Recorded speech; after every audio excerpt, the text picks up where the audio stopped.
Hello friends, this is Dragon Stories. Thanks for being here and enjoying our stories. Let's dive into a new one. The wedding was 3 weeks away when she suggested we slow down, and I remember thinking, genuinely thinking, that she was just tired. That's where this story starts, though the real beginning was probably months earlier, in all the small moments I filed away without examining. My name is Alex, and I'm going to tell you about the 6 years I spent building what I genuinely believed was a finished life. Not a perfect life. I want to be clear about that from the start, but a finished one. The kind where the major questions are already answered, where you stop lying awake wondering what comes next, because you already know. Emily and I had been together since our mid-20s. We met through mutual friends at a birthday dinner where neither of us particularly wanted to be, and somewhere between the bad wine and the even worse playlist, we ended up talking until the restaurant was empty. That's the version I used to tell at parties. It always landed well. And it was true, mostly. What I usually left out was that we spent the first year barely figuring out how to communicate, and the second one arguing about things we didn't even know were arguments until they were already over. But by year 3, 4, 5, something had settled. We had rhythm.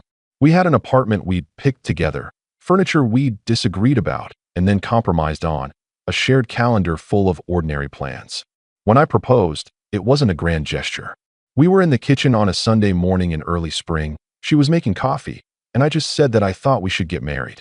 She turned around, looked at me for a second, and said, "Yeah, okay." That was it. I thought it was perfect. We set a date for late summer, put down deposits, told our families. Her mother cried. My father pulled me aside at dinner and said one word, "Finally," and clapped me on the shoulder like it was all settled. There were maybe 9 or 10 weeks left until the wedding when I first noticed something had shifted, though I didn't call it that at the time. I called it stress.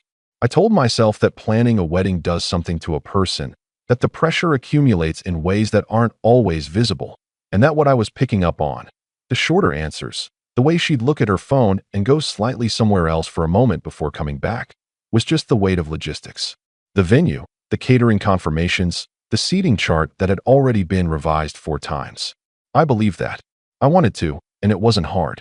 We'd been together long enough that I trusted my own read of her, and my read said, tired, distracted, manageable. Chris had been in her life longer than I had.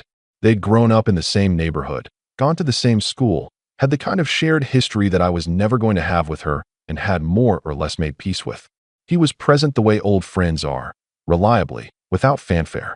He came to the engagement dinner, helped us with some vendor contacts because he knew people in the events industry, showed up to things. For the first few months of planning, he was just a useful presence. Someone who knew which florist was reliable and which caterer had once shown up 2 hours late to a corporate dinner. I didn't have a reason to look at him differently.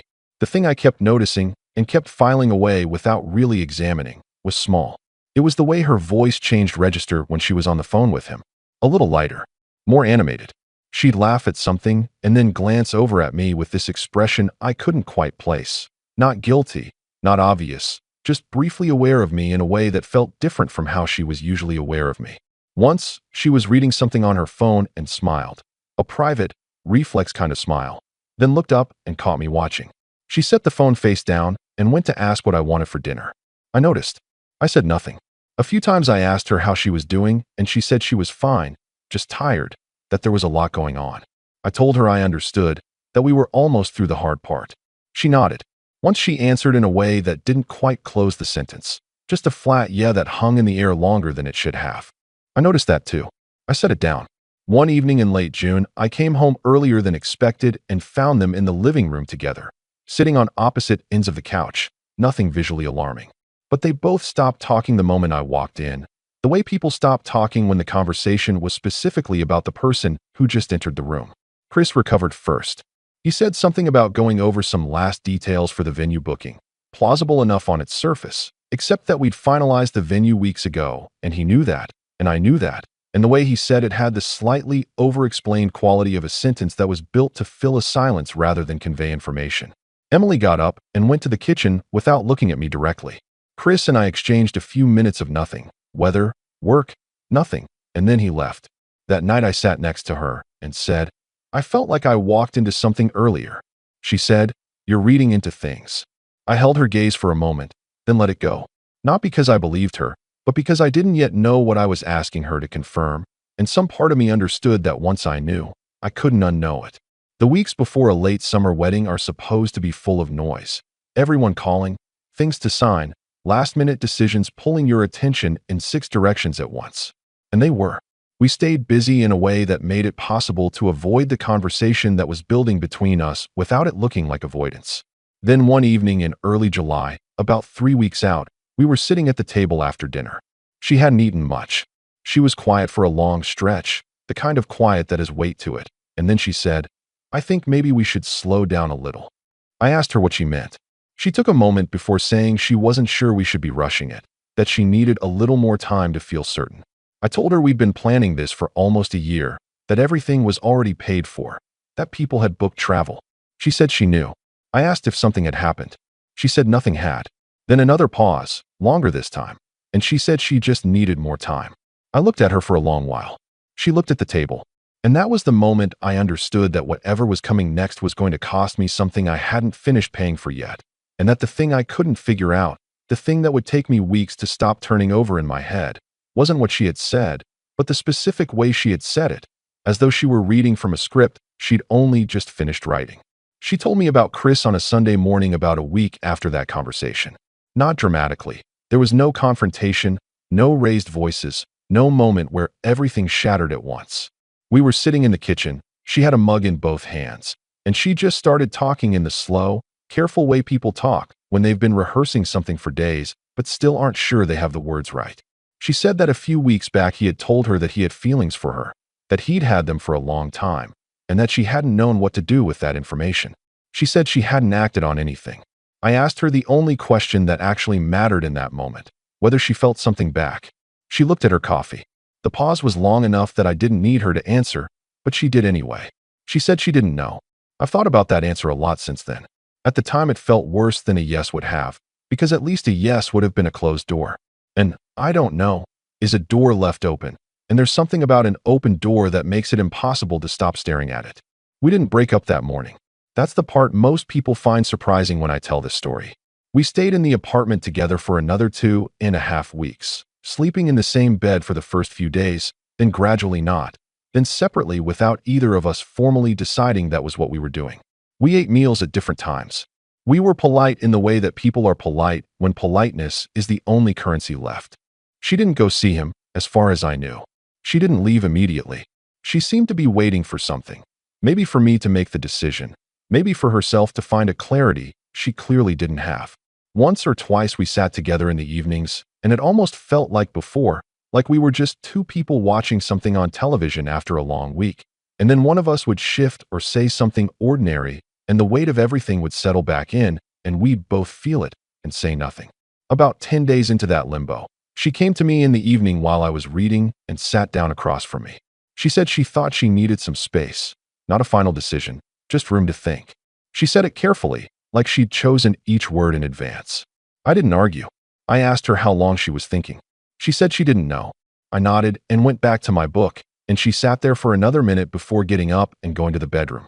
That was the closest we came to a real conversation about what was actually happening, and even that one didn't quite get there. She left a few days later on a weekday afternoon while I was at work. She didn't take everything, just enough to manage for a while.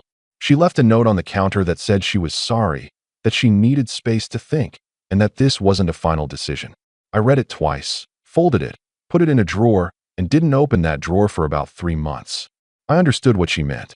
I also understood that people say things like, "This isn't final," because the alternative, saying it out loud as a real ending, requires a kind of courage that not everyone has at the moment they need it. I didn't resent her for it. I just stopped believing it.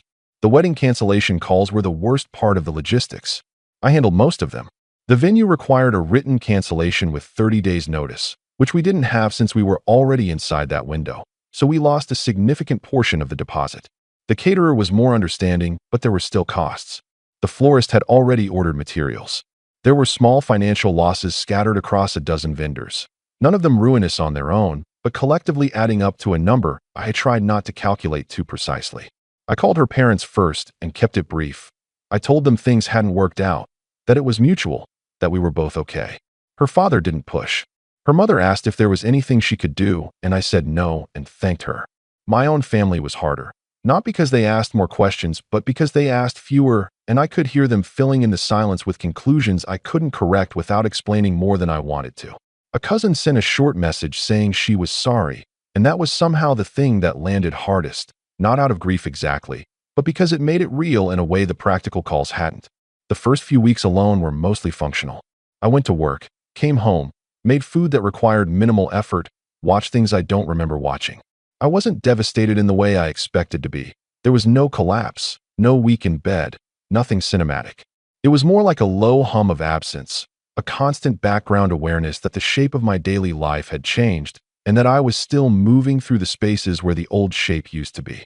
I'd reach for my phone to tell her something and stop halfway through unlocking it. I'd hear something funny and turn slightly before remembering. Small recalibrations, over and over, until eventually they became the new default. I started running again in September, something I'd let go of a few years into the relationship. I wasn't doing it for any particular reason. It just gave the mornings a structure that didn't involve sitting still and thinking. I met Natalie in October, about 2 months after Emily left. It was at a work event, one of those low-stakes evening things with decent wine and conversations that go nowhere and occasionally somewhere. She worked in a different department, we'd seen each other in passing before, and we ended up talking for about an hour about nothing consequential. She didn't ask about my personal life. I didn't offer. She was easy to be around in a way I hadn't expected to find so soon, and I think I was drawn to that before anything else. Not to her specifically yet, but to the feeling of being in a conversation that had no history attached to it. We got coffee the following week, then again the week after. I was slower than I might have been in another version of my life, more cautious, less willing to fill silences with more than they needed to be. There were moments where I'd catch myself comparing things without meaning to, or pulling back from something easy because it felt too easy, too soon. She didn't push. She seemed to understand, or at least she gave me the space that understanding would have given, which amounted to the same thing. By the time December came, I had settled into something that resembled stability. Not the old kind, not the finished, settled, calendar-full kind I'd had before, but something quieter and, I'd started to realize, more honestly mine. I wasn't thinking about Emily constantly. I wasn't turning the old conversations over every night. I'd reached the point where I could look back at the whole thing with some distance, not without feeling, but without the feeling running everything. The life I was living now wasn't the one I'd planned, but it had stopped feeling like a consolation prize and started feeling like the actual thing. That's when she came back. She rang the doorbell on a Saturday afternoon in late January. I remember the light was flat and gray the way it gets in winter, and I had no particular reason to expect anyone. When I opened the door, she looked different, not older exactly, but worn in a specific way, like someone who'd been carrying something heavy for long enough that it had started to show in how they held themselves. She was thinner. Her eyes had that slightly unfocused quality of someone who hadn't been sleeping well. She said she needed to talk, that she knew she didn't have the right to just show up, but that she didn't know where else to go. I stood there for a moment, not frozen, just taking stock of what I was actually feeling, which turned out to be something closer to a tired recognition than surprise. I stepped back and let her in. Natalie was there. She was in the kitchen when Emily walked in, and the three of us occupied the same space for a moment in a way that nobody had a script for. Nobody said anything dramatic. Natalie looked at me briefly, read the situation with the kind of quiet intelligence I'd come to associate with her, and said she'd give us a few minutes. She went to the bedroom and closed the door. Emily sat down on the couch, the same couch, I noticed, where I'd once walked in on her and Chris mid-conversation, and I sat across from her and waited. She talked for a while. She said that things with Chris had not gone the way she'd imagined they might. She didn't elaborate much on the details, and I didn't ask for them. I didn't need the full picture, and honestly I don't think she wanted to give it. What I understood from what she said, reading between the lines she was drawing carefully, was that whatever she'd thought was there hadn't held up once it had room to exist. That the version of him she'd been drawn to, the one built partly from distance and history and the particular shine that other people's lives can have when you're standing just outside your own, had turned out to be a version that didn't survive close contact. She said she'd been staying with a friend for the past month. She said she'd made a mistake. She said she was sorry in the plain, exhausted way people say it when they're past the point of performing the apology and just need to say the word. I believed her. I want to be clear about that. I believed that she meant what she was saying, that she was genuinely sorry, that she had genuinely suffered the consequences of her own decision. That mattered to me, not in a satisfying way, Not in the way I might have imagined it would back when I was still in the worst of it, just in the plain factual way that things mattering sometimes feels like. She looked around the apartment, taking in the small changes. A jacket on the hook that wasn't mine, a second coffee mug still on the counter, a book on the side table that she wouldn't have recognized, and I could see her assembling the picture without needing me to explain it. She didn't ask directly. She just looked at me and said she didn't know what she'd expected to find, but that she'd hoped things might still be, and she didn't finish the sentence. I didn't finish it for her. I told her that I was sorry for what she'd been through, and that I meant that, but that I wasn't in the same place anymore. I said it without anger, because there wasn't any, not by then. Whatever anger there had been had burned off slowly over the preceding months, leaving something cooler and more settled in its place. She nodded. She didn't argue. She didn't try to renegotiate. She sat for another minute looking at her hands, and then she stood up, picked up her bag, and said she understood. She walked to the door, and I followed. And just before she stepped out, she turned and looked at me the way people look at places they're leaving for the last time. Not with drama, just with a quiet awareness that this is it. Then she left. I closed the door and stood in the hallway for a moment. From the bedroom, I heard the small sound of Natalie getting up, and a minute later she came out without being called, which, by that point, I'd come to understand was simply how she moved through difficult moments, without announcement, without making them larger than they needed to be. She went to the kitchen and put the kettle on. I sat down at the table. We stayed like that for a few minutes without needing to fill it with anything, and I remember thinking that this particular kind of quiet, was something I hadn't had before and hadn't known to look for. I've thought about Emily since then, occasionally, and without particular anguish. I think about the 6 years and what was real in them, because most of it was real. The rhythm, the compromises, the ordinary life we built together. I don't think she was a bad person. I don't think Chris was some villain who destroyed something that would otherwise have survived. I think she was someone who wasn't sure, and when that uncertainty found a shape to attach itself to, she followed it. I think that says something about where we actually were, even before any of this started. I've also thought about my own part in it, the ways I chose not to ask the harder questions, the moments I felt something shift and decided the easier interpretation was probably correct. I wasn't blameless in the erosion. I just wasn't the one who made the final decision. What I know now, sitting on the other side of it, is that the version of stability I thought I had, the finished life, the settled questions, the calendar full of plans, was only as solid as the people inside it. And that's not a criticism of anyone. That's just how it works. You can build something careful and real and still have it rest on a foundation that neither of you fully checked. The ending wasn't loud. There was no climactic moment, no final confrontation that crystallized everything into meaning. It ended the way a lot of real things end, gradually, then quietly, then completely. And sometimes that's not a tragedy. Sometimes it's just the way things find their actual shape after all the noise settles down.